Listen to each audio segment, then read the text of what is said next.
उस माटी का वृक्ष नहीं जिसको नदियों ने सींचा है। बंजर माटी में पल कर मैंने मृत्यु से जीवन खींचा है। मैं पत्थर पर लिखी इबारत हूं। मैं पत्थर पर लिखी इबारत हूं। शीशे से कब तक तोड़ोगे? मिटने वाला मैं नाम नहीं, तुम मुझको कब तक रोकोगे? दत्तोपंत ठेंगड़ी एक ऐसा नाम जो निस्वार्थ भावना, गहन बुद्धिमत्ता और भारत के कल्याण के प्रति आजीवन समर्पण का प्रतीक है। वे एक दूरदृष्टा थे जिन्होंने आर्थिक विचारधारा, सामाजिक सुधार और राष्ट्रवाद की दुनिया को जोड़ा। आज हम उनकी उस विरासत का सम्मान करते हैं जो लाखों जीवन को प्रभावित कर चुकी है और एक न्यायपूर्ण समाज की दिशा में हमारी यात्रा को प्रेरणा देती है। 10 नवंबर 1920 को महाराष्ट्र के ऐतिहासिक शहर अरवी में जन्मे दत्तोपंत ठेंगड़ी ने प्रारंभ से ही शिक्षा के प्रति गहरी रुचि और राष्ट्र सेवा का संकल्प दिखाया। कानून की पढ़ाई पूरी करने के बाद उन्होंने राष्ट्र निर्माण के लिए एक असामान्य मार्ग चुना। ठेंगड़ी जी ने राष्ट्रीय स्वयंसेवक संघ से जुड़कर जीवन भर समाज और राष्ट्र की सेवा की।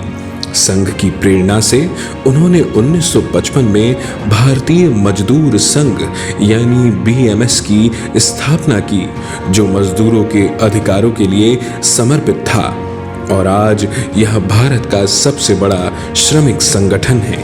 उनका उद्देश्य केवल आर्थिक लाभ नहीं बल्कि भारतीय संस्कृति और मूल्यों के अनुसार एक न्यायपूर्ण समाज की रचना करना था। दत्तोपंत जी का मानना था कि भारत के विकास के लिए स्वदेशी और आत्मनिर्भरता के सिद्धांतों पर आधारित एक आर्थिक व्यवस्था जरूरी है। उन्होंने श्रमिक वर्ग को एकजुट किया और उन्हें समाज के पुनर्निर्माण में सक्रिय भूमिका निभाने के लिए प्रेरित किया। उनका योगदान न केवल श्रमिक संगठन तक सीमित था बल्कि उन्होंने सामाजिक चेतना और आर्थिक स्वराज का संदेश भी दिया।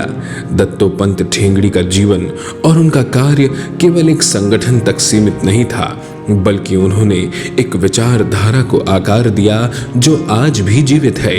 उनका मानना था कि भारत का विकास तभी संभव है जब हर वर्ग की उन्नति हो और समाज के हर अंग में भारतीयता का संचार हो। दत्तोपंत ठेंगड़ी ने जो बीज बोया था वह आज एक विशाल वट वृक्ष बन चुका है जो समाज के हर कोने में अपनी छाया फैला रहा है। अखिल भारतीय ग्राहक पंचायत, भारतीय मजदूर संघ, भारतीय किसान संघ, सामाजिक समरसता मंच, स्वदेशी जागरण मंच, अखिल भारतीय विद्यार्थी परिषद, इन सभी संगठनों की भी स्थापना की है श्रद्धेय दत्तोपंत जी ने। उनकी विचारधारा और उनके सिद्धांतों का अनुसरण करके हम एक सशक्त, स्वावलंबी और समरस भारत का निर्माण कर सकते हैं। वे हमारे लिए एक अनमोल प्रेरणा है जिनकी छवि सदैव हमारे हृदय में जीवित रहेगी।